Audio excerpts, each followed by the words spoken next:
अब्बा रे अल्लाह रे अरे खबर जल्दी कर को रक्षो बक्षो करा मां मरी वेंदी सही अल्लाह हाय हुकुमा तुंहिंजो रुगो रोड ते हलू रक्षो पुजे ॾाढो सूर तो थे छोकरो मोकिलियो आहे रक्षा वारे खे वठी अचे त पोइ खणूं न तोखे जल्दी।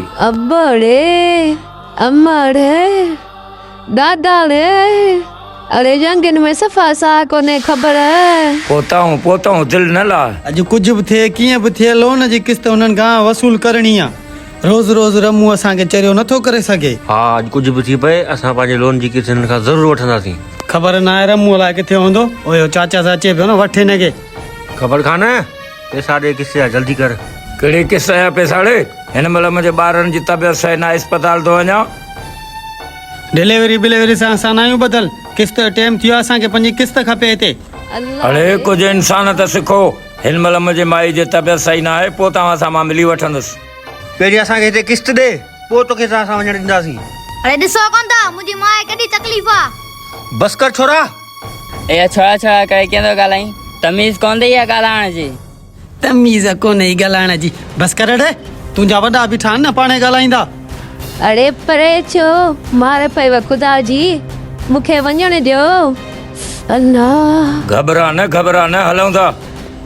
ईअं असां तोखे हिते कोन वञणु ॾींदासीं। पहिरियां हिते किस्त जमा करा पोइ वञजां। होकारे अम्मा बाबा तू ख्याल रख मां रमू हट जा ए ईअं न सुधरंदा। अरे हे ॾिसो ज़ालिमो मूंखे वञणु ॾियो हितां। इहो ढंग न कर पैसनि वठण महिल त कहिड़ियूं ॻाल्हियूं था कयो। बाड़े पहिरीं हिते तव्हां किस्त जमा करायो पोइ तव्हांखे असां हितां वञणु छॾींदासीं।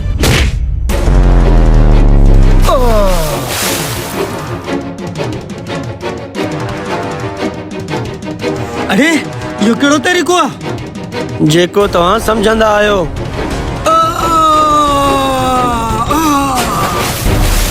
तव्हांखे इज़त वारी ॿोली सम्झ में ई कोन थी अचे तव्हां सां इहो ई हशर कबो। तड़े तोखे हेतिरा दफ़ा मूं सम्झ में ॻाल्हि कोन थी अचे। हाँ फिरोन सोई फिरोन रहंदे तूं।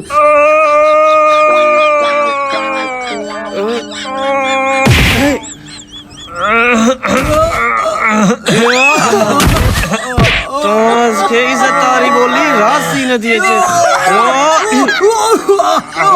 काॾे थो भॼी रे तूं? अरे हेॾा तूं केॾां थो भॼी? हेॾे